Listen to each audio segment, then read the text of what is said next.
লক্ষ্মীপুর জেলা নির্বাচন অফিসের গোডাউনে পেট্রোল ঢেলে অগ্নিসংযোগের ঘটনা ঘটেছে। এ সময় নিচতলার গোডাউনে থাকা গুরুত্বপূর্ণ কিছু নথিপত্র পুড়ে যায়। ভোররাতে এই ঘটনা ঘটে। খবর পেয়ে জেলা প্রশাসক, পুলিশ ও নির্বাচন কর্মকর্তারা ঘটনাস্থল পরিদর্শন করেছেন।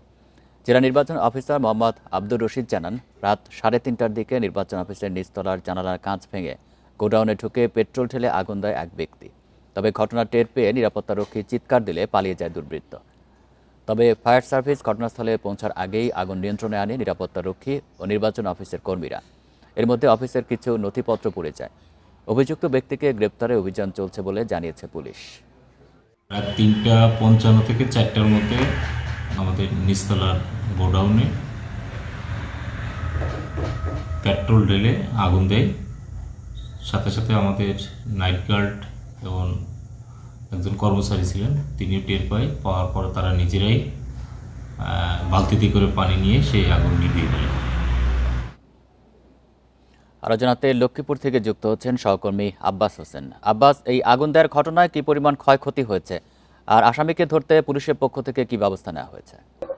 আসলে কিন্তু আজ ভোররাত 3:30টার দিকে জেলা নির্বাচন অফিস, এই নির্বাচন অফিসের নিচতলায় কিন্তু এক ব্যক্তি যে নিচতলা রয়েছে সেখানে তিনি যে জানালার যে কাঁচ ভেঙে সেখানে পেট্রোল ঢেলে আগুন ধরিয়ে দেয়। এতে করে যে নির্বাচন অফিসের যে গুরুত্বপূর্ণ যে নথি রয়েছে সেগুলা কিছু নথি পড়ে গেছে এমনটি আমরা দেখেছি।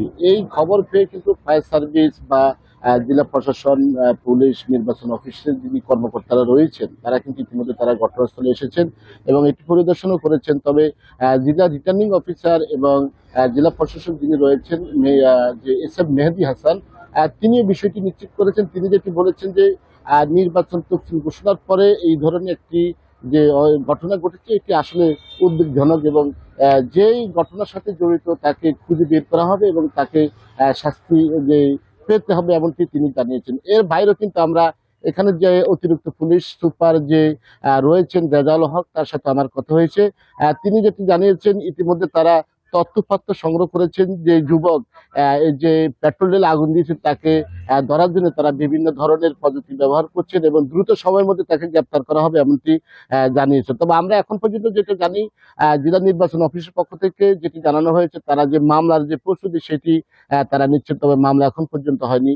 তারা মামলা করবেন এমনটি তারা জানিয়েছেন। জেলা নির্বাচন কর্মকর্তা আব্দুর রশিদ বিষয়টি নিশ্চিত করেছেন। তিনি জানিয়েছেন যখন আগুন ধরিয়ে দেয় এখানে যারা কর্মীরা রয়েছে অর্থাৎ নির্বাচন অফিসে যে কর্মীরা রয়েছে, দারোয়ান রয়েছে, তারা ঘটনা দেখার সাথে সাথে তারা যখন চিৎকার দেওয়ার সাথে সাথে দুর্বৃত্ত যে রয়েছে সে কিন্তু পালিয়ে যায়। তারপর তারা কিন্তু আগুন নিয়ন্ত্রণে আনে, পানি দিয়ে তারা নিয়ন্ত্রণ করে ফায়ার সার্ভিসের আগে।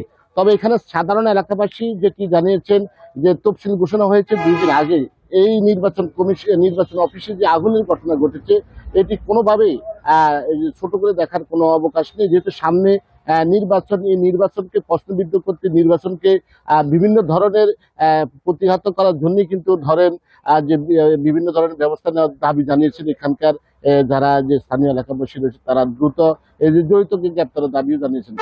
লক্ষ্মীপুর থেকে জানাচ্ছেন সহকর্মী আব্বাস হোসেন।